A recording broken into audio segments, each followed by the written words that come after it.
If Lasallians can come together, we can make Christ more present in the lives of young people.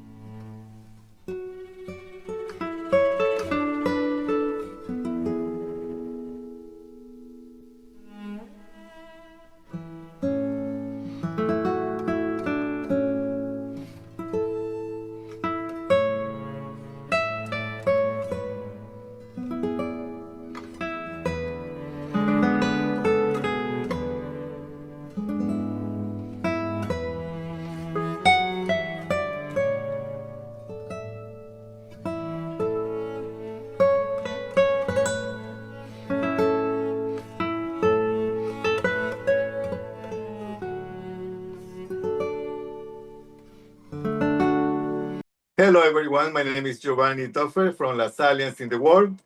It's with great honor that today I receive as my guest Brother Armin Luistro, Superior General of the Brothers of the Christian Schools and the 28 successors of St. John Baptist de La Salle. But before we start, let us remember that we are in the holy presence of God. And let us adore him. Dear Brother Armin, on behalf of all Lasallians around the world, I would like to thank you for being here today with us so we can have this conversation and learn from you what is to be Lasallians and how we can help to keep this project alive. So let's start by getting to know you a little bit. Please tell us where you were born and where did you study? I was born in a little city called Lipa in one of the islands of the Philippines. It's on your map. It's on your left, just above, somewhere there above Australia, Okay. near in the Pacific Ocean. So the Philippines was under España for more than 300 years, and Oh, that's where we got our Catholic faith. A mm, little, some Spanish words incorporated in Filipino language, a lot of our culture and cuisine. So, mhm. but after that, we were under the Americans, and it was Oh, during the American period that the first brothers in 1911 arrived in the Philippines, in Manila. So, but I was born mhm. maybe 80 kilometers south of Manila, and it is in the city called Lipa, where we have a school, a La Salle school, and also our novitiate. Okay. I was going to ask you in that island you have a school, but you say yes. So you went to the same island where you were born to the school. In the same city where I was born, there was Mhm. a school that was established in 19 I think 1960s. I was Mhm. born in 61. So Okay. when I was in my elementary, at least Mhm. upper elementary, I Mhm. moved from the other Catholic school run by the Canossian sisters to La Salle, where all the boys went. At that time, we were an all boys school. Okay. How big is La Salle in Philippines? Oh, it's one of the, I suppose, in terms of number of students, I think we may have the biggest number in the Lasallian world, because around 10% of the 1.1 million students are in the Philippines. We have around 16 schools distributed in the three major islands of the country, and around 100, more than 100,000 students from elementary, that's kinder, all the Mhm. way to graduate school and doctoral level. So it's a very big project, La Salle in the Philippines. It's a very big part of the mission. There are only around 65 Filipino brothers, but we are Mhm. obviously helped with Mhm. the commitment of so many Lasallian partners, and that's why the ministry in the Philippines is that big. Okay. So that brings me to another question. Do we have You said 65 brother of La Salle in the Philippines. So how is the for the young people in the Philippines willing to be a brother of La Salle? As in many other countries in the world, especially the very clericalized societies, um, the vocation to religious brotherhood is not too well known. But thanks be to God, over the past more than 100 years now in the Philippines, we've been getting a steady stream. Not too many, but I think enough to sustain the ministry. In fact, out of the 65 Filipinos, maybe 15% are not assigned to the Philippines. We are part of the District of East Asia, and that counts 7 countries in East Asia, including Hong Kong, Japan, Singapore, Malaysia, Myanmar, and Thailand, no? Apart from the Philippines. So several of the Filipino brothers are assigned to those other countries. And here in Rome, there are 3 Filipinos, including myself. Oh, okay, wonderful. Okay, thanks for let us know that information. Okay, and talking about you, at what age you became officially brother of La Salle? Oh, I was a young one. In high school, I started thinking about the brothers. I joined several programs for what we would call aspirancy. So we would have some little retreats and prayers. We would join the brothers for mass in the morning. And we always remember joining the brothers for their meals. And that was the highlight of our lives as students, no? Entering the brother's house and drinking coffee or eating some snacks with the brothers, no? But I pursued that when I went to college. So when I was in second year college, I formally joined the formation program it's a 2-year, we would call at the time junior scholasticate, but today we call it a postulancy. And then at the end of that, which was just right after my college graduation, I formally entered the congregation, and that was in 1981 as a novice. And happily, the novitiate was in my hometown.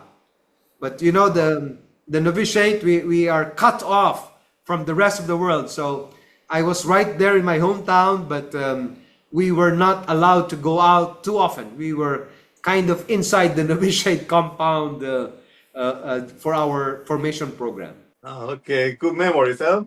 I Okay, was 18 years old. very young. And do you remember what was your first assignment as a brother? After formation, I was assigned. I was assigned early on, but back to my school in Lipa.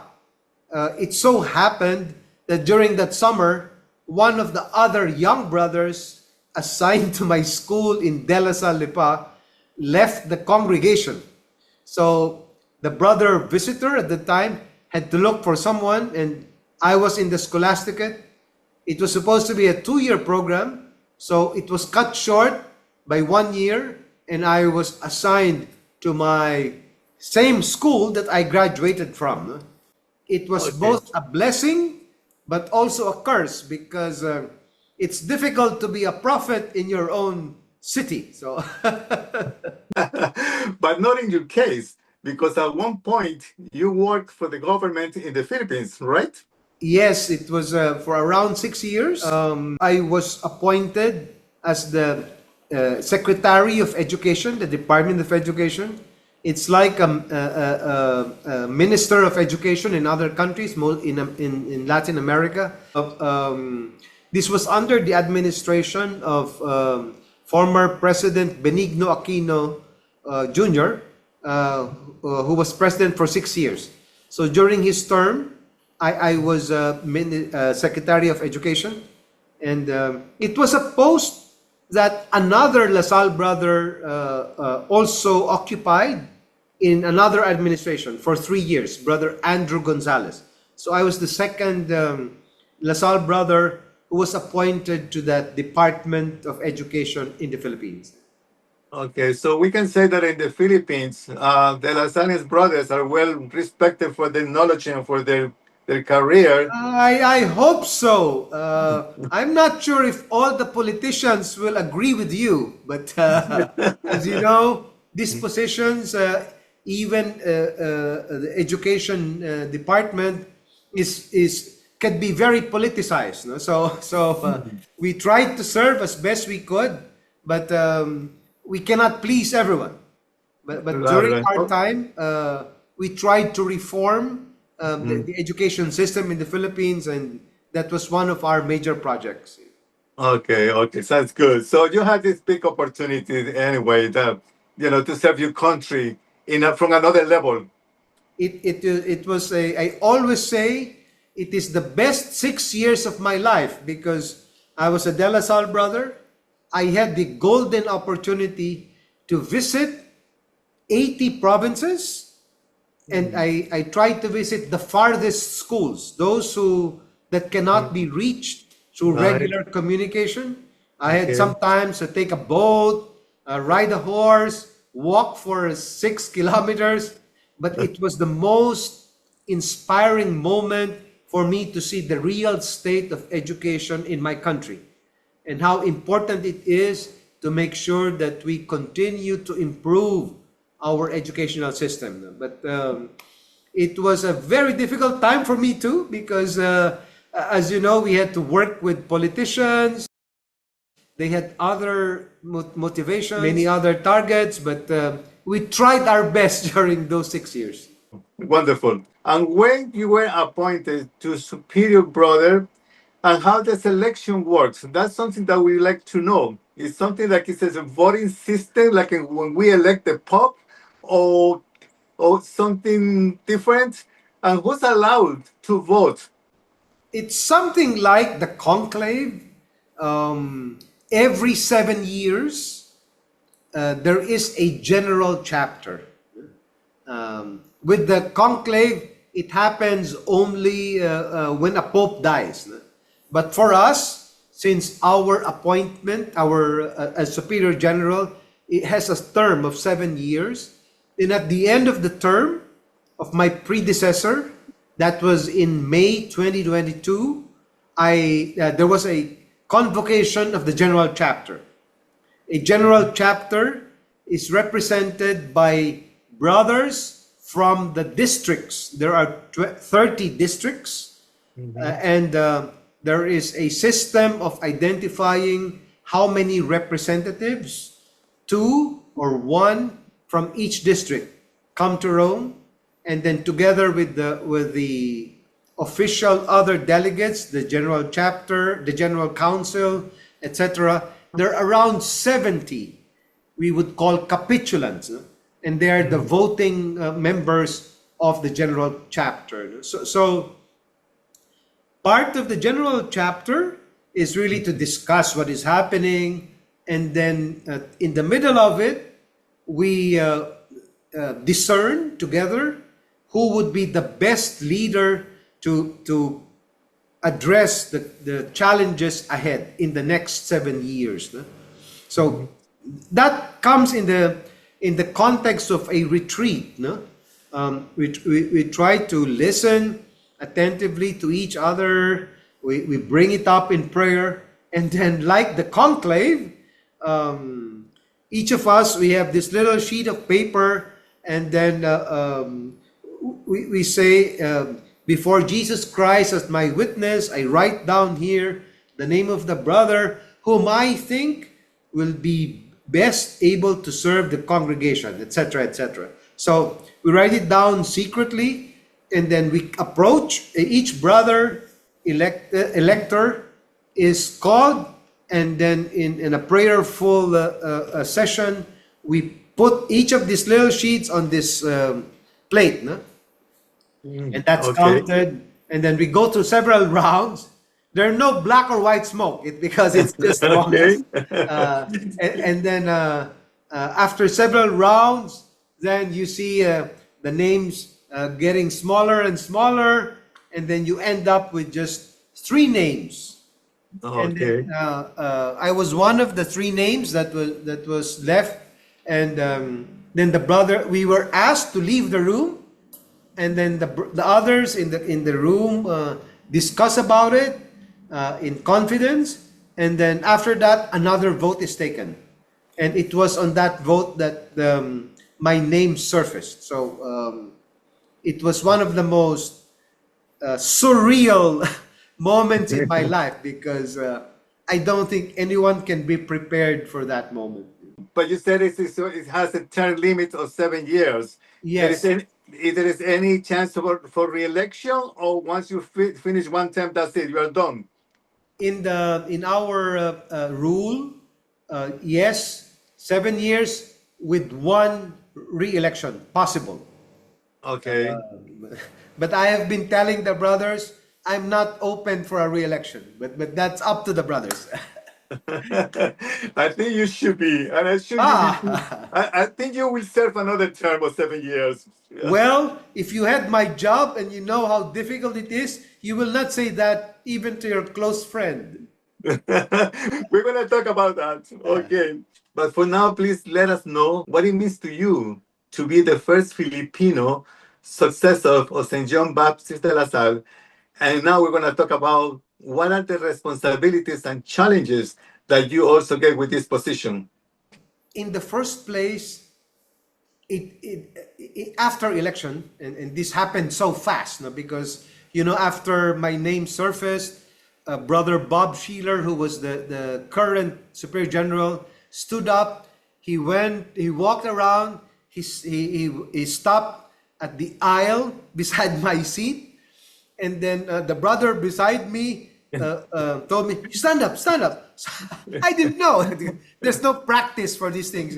So I stood up, and brother Bob faced me, and he said, "Will you accept?" For a few seconds, what do I? I was say yes. You have to say yeah. So I think I said something like, in humility and obedience, I accept the position. With the brothers, we're not trained to say no. Okay. If we are asked to do something, we treat it as a job, a responsibility that we receive. So it's not about the position, it's about the responsibility and the task at hand. So I said yes, and not knowing fully what it meant. During the Okay. announcement, actually, that's I thought, after I said yes, there'll be a suspension. We can all rest. We can prepare for the ceremony. But no, right after I said yes, I was asked to go to the front pew, and the ceremony began. They rang the bell. There's a bell here, bell tower, and then all of us processed. They gave me the relic, a relic of the Holy Founder, and I had to bring it. It was very heavy, and we had to do a procession from the general, the Aula Magna, we call it the Great Hall, all the way to the chapel, the sanctuary where the De La Salle relics are. So, and then we had the ritual there of the turnover. So it was it's not something that you prepare for. It was done in a prayerful way, Okay. and that was the first time that I heard that I was the successor of Saint John Baptist de La Salle. It just caught me off guard, because I'm the sure. position I know a little bit about the position and the responsibilities, but to be called successor of the founder, the saint, the patron of all teachers, I'm not sure if that fits my personality well. I don't think somebody can fill the shoes of John Baptist de La Salle. So it's an uncomfortable title. That's how tradition calls it, and I'd rather focus on the responsibility of my office instead of being successor of De La Salle. I'm the first Filipino, the first Asian to take this post, so I am very much aware painfully aware that this is part of the shifting demographics of the Institute, but also of the church.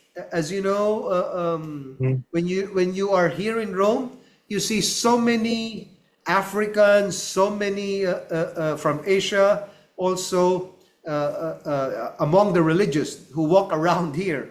So this is how part of the movement. I don't think there's anything special about me or about the Philippines. It's the shifting demographics that we see in the world and in the church. Okay, which I think is very good. Huh? That's the way it should be. I hope that we will be able to contribute another perspective, because by and large, the church, the institute has had, at least in leadership positions, have had the perspective of Europeans, North America, and the like. No? And I think it's important to be able to bring in the perspective from the South, from Right. a small country like the Philippines, because the world is changing. It's fast changing. That's right. I agree with you. Were you living in the Philippines when that happening, and then you had to move to Rome? Yes, actually, Giovanni, all my life until this appointment, including my studies, higher studies, were all in the Philippines. So I'm homegrown.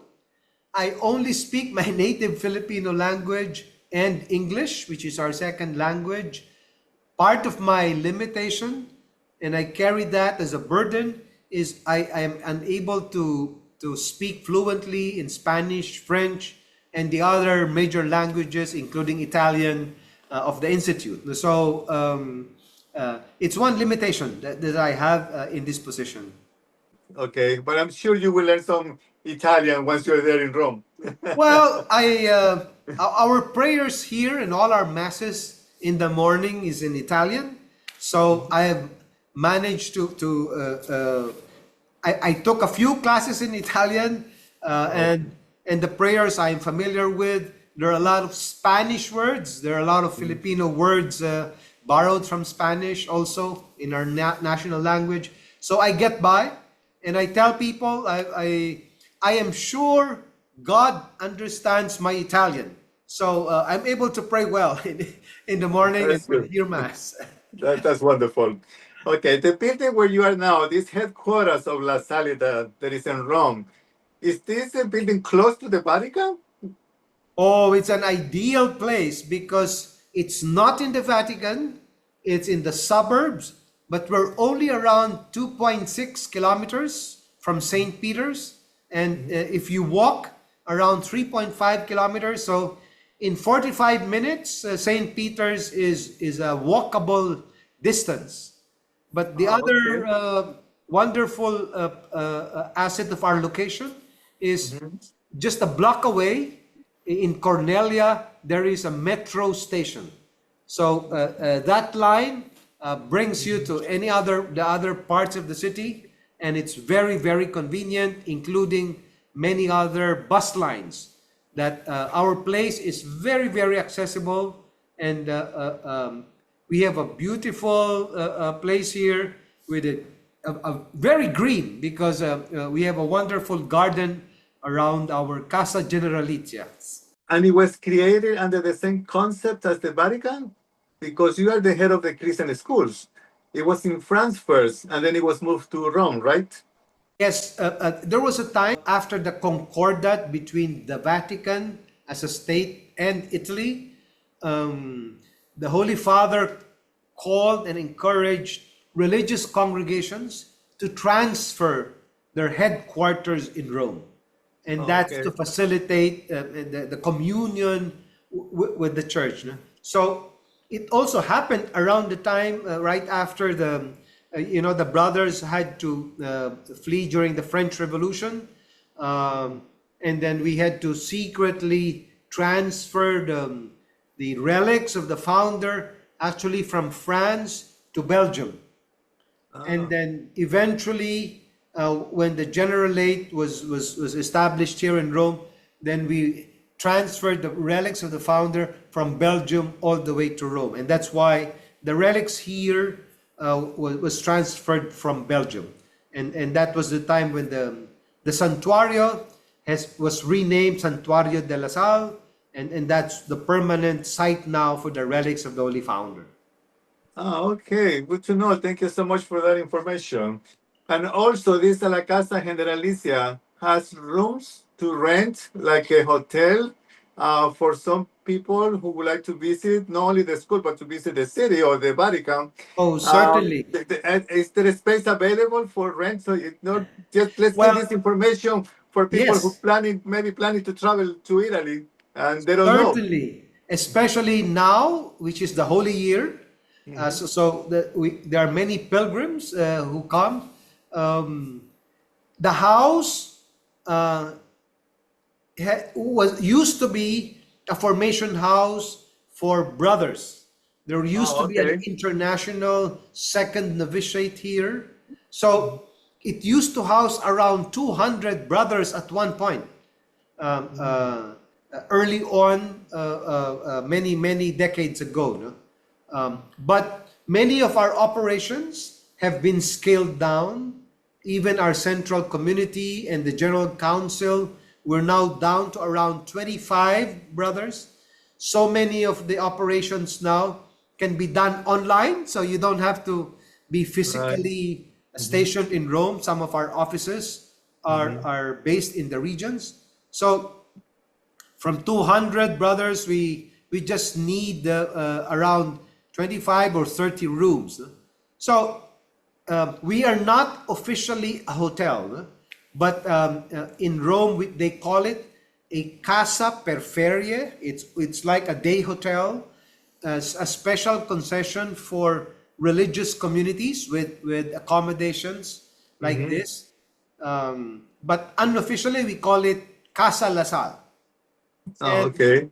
Mhm. all told, there are around 160 rooms. And if you include the rooms where the brothers community is, which is the main building, we have around maybe 30, 40 rooms here. So many Lasallians come. Some religious congregations use our generalate for their general chapter because we have a beautiful aula magna and many seminar rooms. Um, our We don't officially charge. There are minimal fees, and it is a beautifully renovated place. So yes, guests are welcome. We don't normally advertise because we're not a full-blown hotel, and we're not allowed to do that.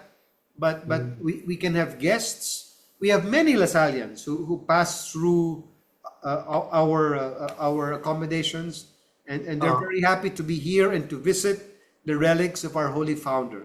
We also organize seminars, workshops, so that also forms part of the occupants of the rooms here in the house. So all told, around 200 rooms, and it's available especially for Lasallians who come from the different regions of the world.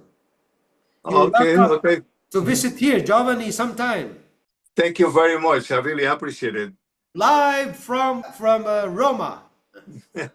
Exactly. We can do that. It's very important, this information, because, especially in summertime, a lot of people travel. And it's good to know that we have this option that we can go into the La Salle house there in Rome and Most welcome. be with the brothers of our congregation. That's wonderful. So let's talk about La Salle schools around the world. How many schools we have? La Salle has globally. Well, the latest count is around 1,100 schools. There are different types. There are just kinders, there are primary, there are full-blown universities.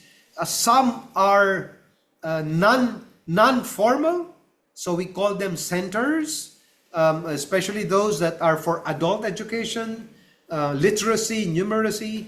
So all told, around 1,100 centers, schools, distributed in around 80 countries in the world, and with a total enrollment of around 1.1 million students at any one time, because it's Okay. very fluid. Some Mhm. countries don't have De La Salle brothers. But because we have a very active and committed Lasallian partners, we also have institutions in some of those countries. What is the number of teachers also and brothers working on this project globally? The total number of brothers now is a little below 3,000 brothers. So Okay. if you do a matching of the 1,100 schools with the 3,000, not all the 3,000 are active because a big number of those are retired. So you could Okay. say the ratio is one school to one brother.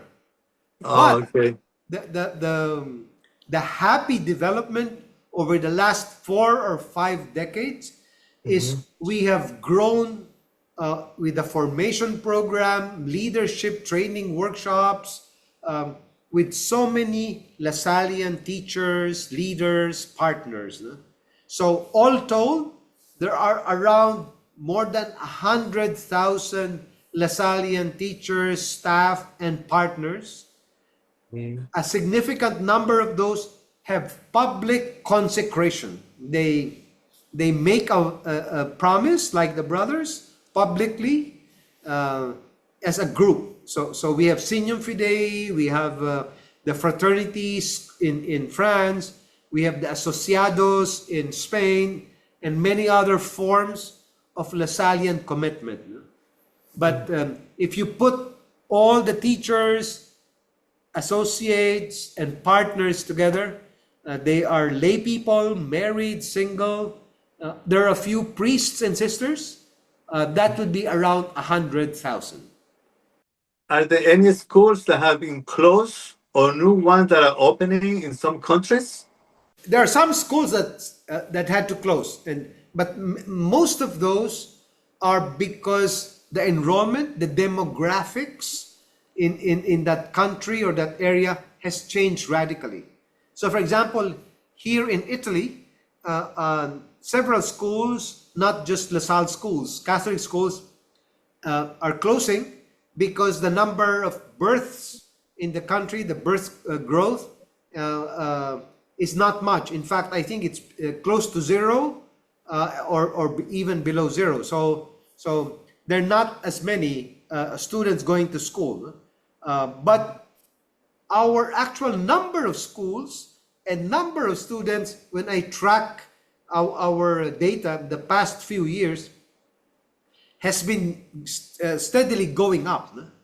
So even if some schools are closing and the enrollment in others are going down, worldwide, all told, our schools are increasing in number, and the network is bringing in new schools. No? Some of them are not originally Lasallian in origin.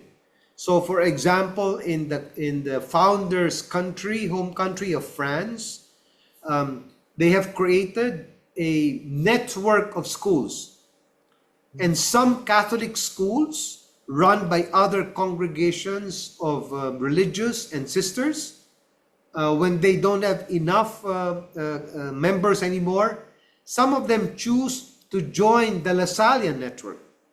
So in other places, there are other schools that are joining our network, and that's I think a sign of life, and an important contribution to what the church now is urging everyone to think and act the synodal way, where we come together and we share our charisms with other groups, no? Because it's important that we keep our Catholic schools, our Lasallian schools, and continue serving young people in the world today. Yeah? So we have a very important mission, and the brothers, the role of the brothers is changing because we don't have to do everything. We have a wonderful group of lay people. Some of them, are very committed. They are holy. They are experts in education, and they would give their whole lives to make sure that we take care of young people today. So a big chunk of our energy today is supporting this lay movement and lay formation.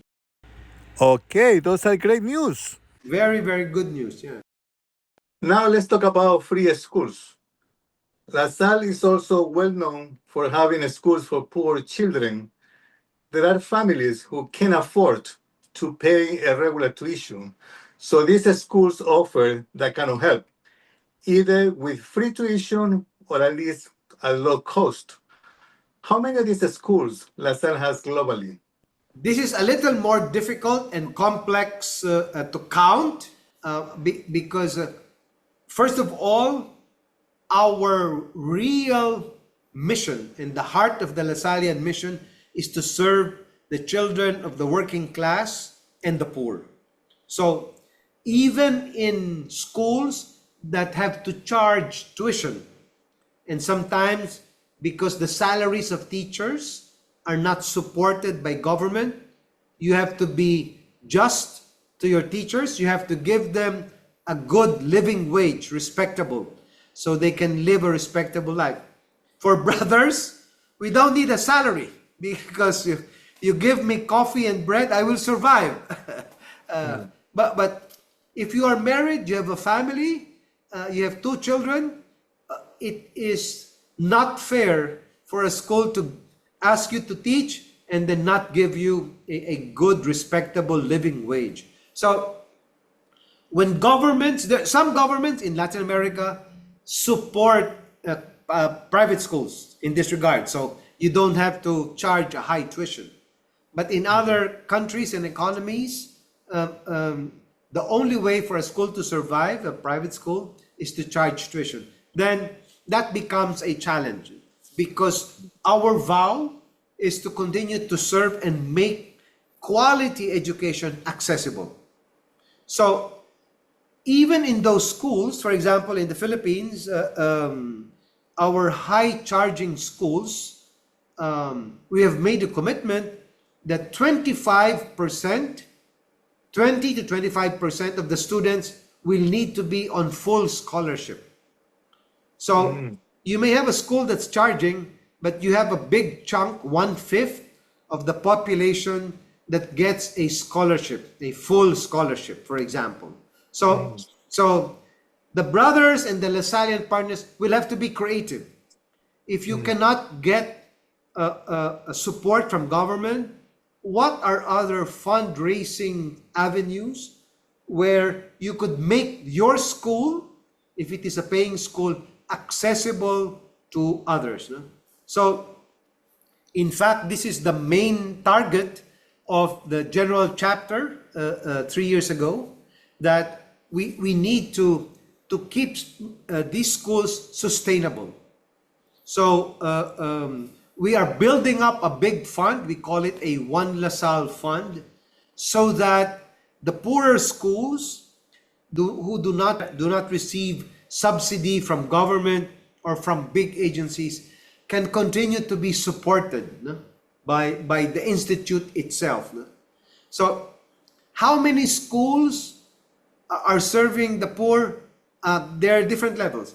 Even the rich schools, they have programs to make their scholarship programs to make their own institutions accessible to the poor. And then we have the full range of other schools in between. There are some models where the school payment is socialized. So if you come from the very poor, you pay 0. If you come from the very rich, you pay 150% of the actual cost. So there are many different schemes like this. But I'd say maybe in terms of students more than in terms of schools. No? Because we have many schools in Africa, in Asia, India, Myanmar, for example, Pakistan. So there are many schools that really are serving the very poor. But so all told, I'd say close to 50%, if not 60%, of the students receive some form of subsidy support, from full free tuition, let's say in South Sudan, all the way to even the richest schools would have those types. But it's something that we may need to look into. But what we need to do is to keep opening our doors to those who cannot afford us. It's not about how much you can pay. And there are creative ways whereby we can make our Lasallian educational service available even to those who are poor and cannot dream of education. And that's wonderful to know because that's the main goal of La Salle, right? We cannot depart from that mission because John Baptist de La Salle founded free gratuitous schools that were accessible to the poor but open to the rich, even during his time, because his schools for the poor that were free had good quality, and that spread around. So some of those who can afford the schools of the writing masters also went to our schools, and that became the tension because we were seen as a competition by those paying schools. But even up to now, that there is a tension there. When the government supports private schools, that helps a lot in making our schools open even to the poor. And it's also good to know that it's a good relationship between the brothers of La Salle, represented by you, and the Vatican and the Pope. Well, it's by the nature of the church. That's how the religious congregations are linked with the church. There is we are officially serving the mission of the church, and the church entrusts the mission, in our case of education, to the congregation, and that's why we receive our mandate from the Pope, because we're not running a separate church. So all religious congregations are linked with the dicastery for religious life in Rome. We also have an association, we call it the Union of Superiors General, and that's where the religious congregations of men are also linked together. And we are officially linked with the Vatican on this, because we are one church serving the world. So yes, we work very closely with the Pope, but we are really under the church. So it's not like we are on equal terms, because we are one among so many religious communities serving the church. Okay, thank you. You were also recently appointed by Pope Leo XIV to the Vatican post. I believe also it's a first for a brother of La Salle. Can you please tell us about it? Well, I'm one of the first appointees of Pope Leo. It's nothing about me. It may be the papers were there early, but you know there was an organizational restructuring in the Vatican. Pope Francis, during his time, changed the organization. It used to be in governments, it would be like the ministries or departments. But in the Vatican Curia, Roman Curia, it used to be called congregation.